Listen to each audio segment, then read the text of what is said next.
Hey everybody, Steve Biederman, breaking down the myth. We're talking about the myths that exist in business.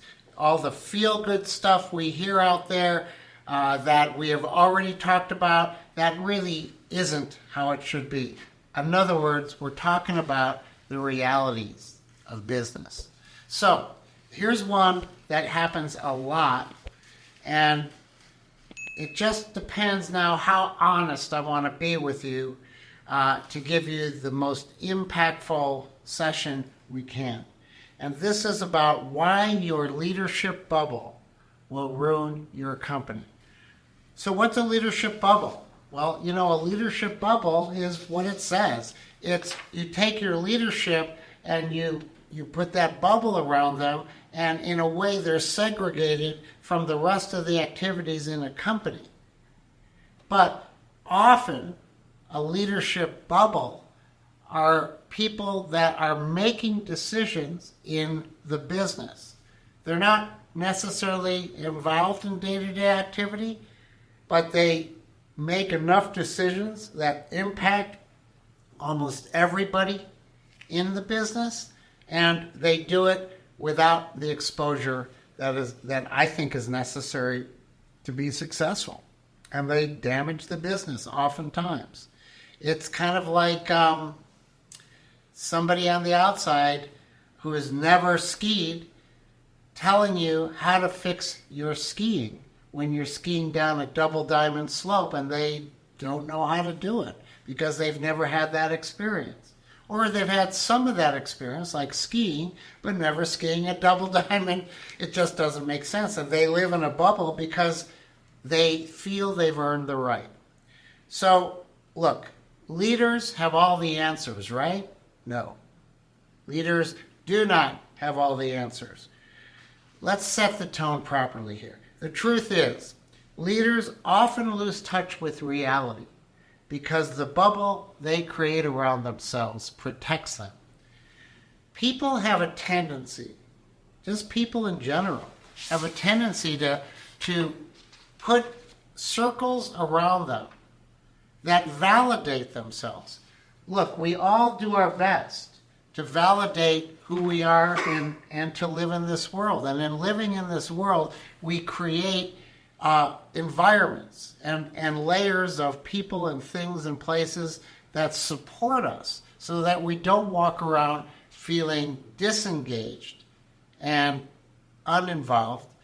The alternative is to be able to navigate in this very difficult world.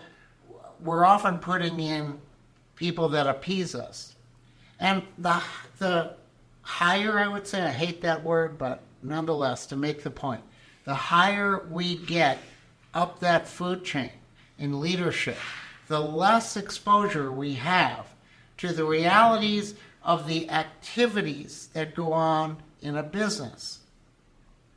And I've seen it never work properly or effectively when the head of a company, uninvolved and circled sycophants around that person, validating any good, bad, or different idea,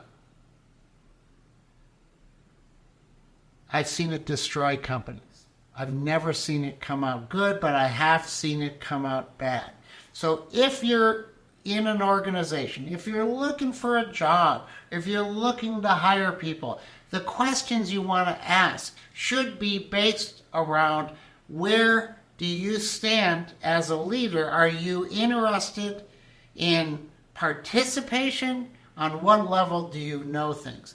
Listen, think about a lot of things. So, I sell technology. We manufacture, we sell technology. We do it in a very complex world. And in doing that technology, many times, we will get to a point of no return with a customer to where we really just can't get things done. Because within that company, we need a lot of their attention while we're doing work and implementing our product because it's integrated with networks, databases, people, and the business model. So we need a lot of attention. But the leadership has given a sense to those that we need their attention of that they have existing or other priorities to attend to. So getting their attention to implement what that company went to buy is very difficult to do. And sometimes that company, to do it well, needs resources. They need to invest some money, time, energy, and otherwise. So we'll, not often, but time and again, we'll run into impasses where we can't get something done and it ends up being handed back to me to, as a CEO, Steve, go speak to their CEO and see, we need their help. We can't get past this. So I'll often call or visit that CEO and say, hey, Bob, Steve, here's the situation that we're facing. And oftentimes by the end of that conversation, that CEO, Bob, is saying to me, look, I don't really understand the tech, okay? I just run the business, okay? So talk to my CTO about it. And I'll say, well, my understanding is we are talking to your CEO or CTO. And the CTO says that they can't go any farther. But Bob, if we're going to go farther, we really need you to step in. He said, well, I'm not sure I understand it. No, I don't understand the technology. So here's the truth of that. That is a normal situation where that CEO may not understand what's going on in the technology environment. That CEO may not understand all of the details that the CFO is doing. That CEO may not understand what the workforce is doing in any area. That CEO may have pulled themselves out where at one time they knew those various things, but they don't any longer, but still flatter themselves to think they know enough that they can make decisions. So, first thing we run into is the fact that leaders who put themselves in a bubble often don't do the hard work necessary to learn enough of the details in all of the areas relevant to their success, and they just put full, complete ownership to whomever is in that position. And then if that person isn't effective, who solves the problem? Well, the CEO. Well, yeah, what actually happens is that CEO ends up making decisions, that CEO in a bubble, that may or may not be relevant to anything else in that business. I'm going to give you now a very personal experience. So, as most of you know, I run companies for founders. So, I took over a business that was tens of millions of dollars, but had become very flat and had maintained being flat for quite a long time. And the founder was not involved in the day-to-day operations of that business. He had partners and they were. Well, those partners left, and now that founder had the business, $25 million of revenue, flat, and making very little EBITDA. So they're making like 10% EBITDA, like $2.5 million. They're doing $25 million of work for an outcome of $2.5 million. Those are not good numbers. $2.5 million sounds like a lot. It's not a lot when you're doing that much work to get there. So that founder hired me to come in and fix that company and turn it around into something special. Also, that founder is not living near where the business performs. So I came in and I said, look, I will do this. I certainly can do this, but you have to not be involved. As a founder, you're not the CEO, I am, or president, and you have to be an investor. And an investor doesn't make decisions in a business. The CEO and president do. So if you're willing to cede that control to me, we're going to go for it. And they were, in their zone of being in trouble, and they usually in that moment can agree to a lot of things. And they agreed to it. Well, by the end of that first year, and I had only been there a portion of that year, we had turned that $2.5 million of EBITDA into $6 million. And we did it because I could come in. I'm a professional, and I know the business, and I know the components of that type of a business. And I'm not the best in any one of those, but I understand what we're doing in every area. I listen a lot. I let people make decisions, and I ask questions. Anyway, I knew where to cut and what to do. But it was too short of a time to really see growth on the revenue side, but it was growth on the net side. We're making more money. We're making about 25% now from 10%. And that was just cutting out the waste in that company. And there was a lot of waste. Well, how did that happen? That happened because of poor management, but we're going to leave that for another episode. So anyway, as we began to build cash, the founder became more interested in the business. And as the founder became more interested in the business, not suddenly, but over time, inch by inch, the founder wanted more involvement, more control. There was more value to that person. And that's a slippery slope, and it's why I don't usually walk into businesses and let investors participate with me in helping them get wealthy. Well, we grew that business over the next years up until the pandemic to a lot of revenue and up to 46% EBITDA. Huge wins, right? Huge. There's so much you can do with that kind of income and benefit. You can build the top of the top business. You can go public. You can stay private and make great decisions and become the best of the best. And we did it based upon a simple concept that it's about the customer. And we did it based upon the idea that it's just what we say we're going to do. Okay? It's simple to say, it's hard as hell to do. And it requires a lot of internal decisions to make sure that we do that and that we're all speaking from the same script, and that when we say something like keep a promise, we all have the same definition of what keeping a promise means. In my world, it's not absolute. It's, though, doing absolutely everything, never abandoning, never looking at the cost to fix a problem for a client. That's all you can do. I can't ever promise perfection, but I can promise my effort at any cost. It's effort at any cost. Well, I don't believe that most businesses are built on that from a leadership position.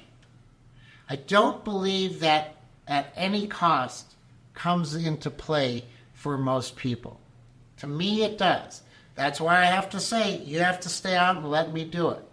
So as that founder became more and more involved, a bit helter-skelter, but nonetheless more involved in certain decisions, that began to impact things like raises, that began to impact things like departments, geography, all of that coming into play.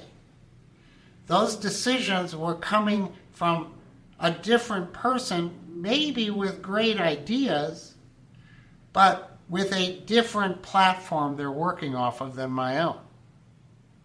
So what happens there is that leader in a bubble is making decisions for the outside the bubble, which is actually the business itself. I can tell you what the outcome of that is. The outcome of that is that business began to lose employees. It became fairly mediocre. It today exists similarly to when I walked into that business. And the decisions became re-centralized to the leaders in the bubble. And it didn't have to happen. It could today be 3 times the size that it was when that dynamic shifted. And that's a real situation that can happen from all people with good intentions. That founder and investor had great intentions, a good person, solid thinking in their own right, but they were making decisions for the people on the field of play, that they had no reasonable reason to make those decisions. And that's what happens. I'll tell you, it's like this. I am a fan of sports, and I watch the Denver Nuggets, and I am absolutely sure they won that championship a couple of years ago because of me. Because I told them what to do and how to do it. But they never took my call, by the way.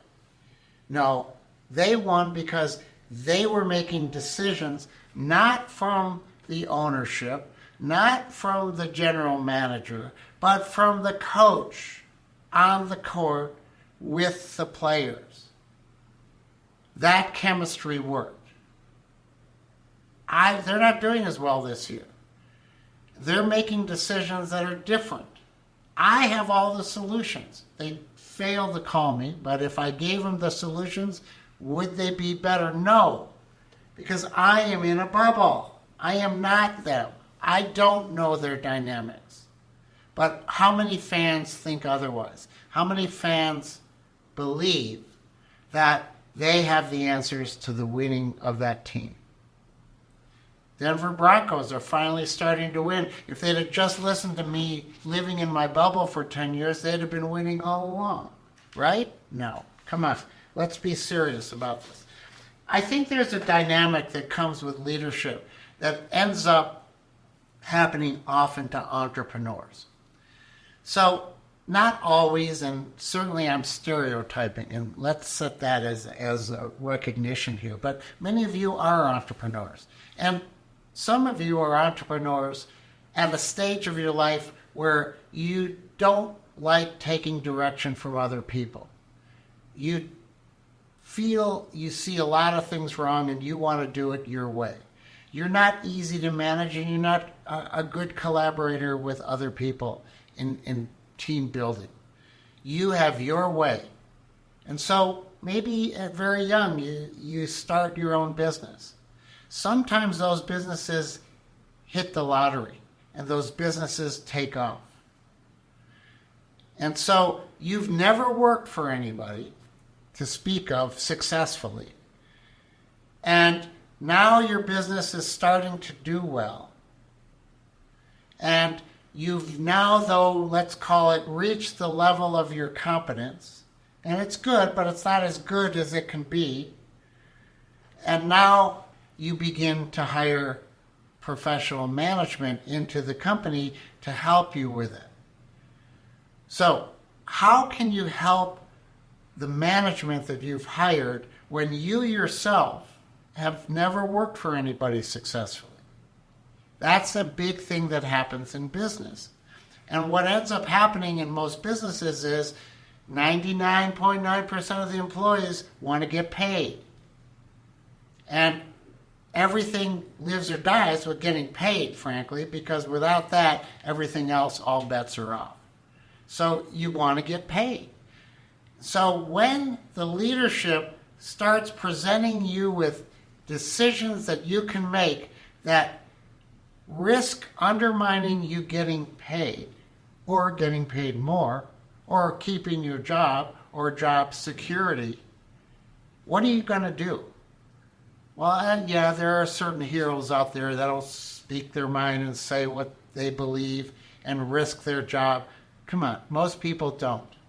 And it leads to a sycophant culture where everybody sits in line from group to group to group, all the way to the leadership in the bubble,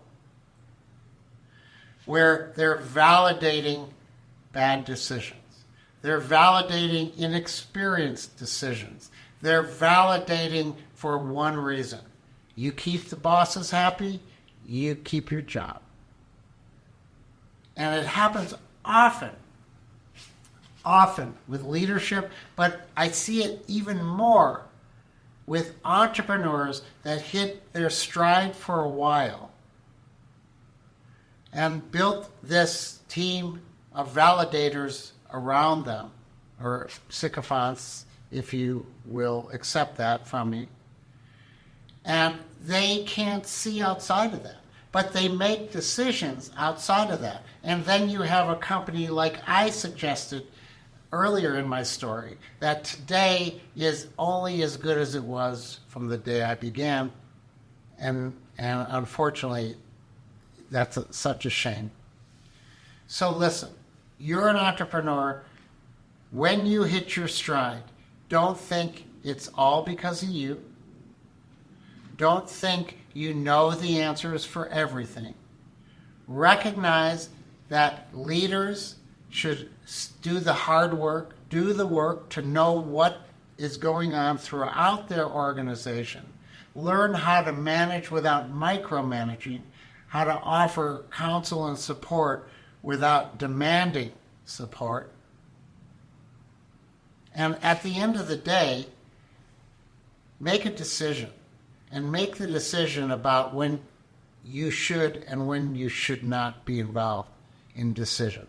Because leadership in a bubble happens way more times than you would imagine. I would tell you that although most leaders who are hearing this will be looking in their mirror saying, that's not me, he's not talking about me, he's not talking about me, I am talking about you.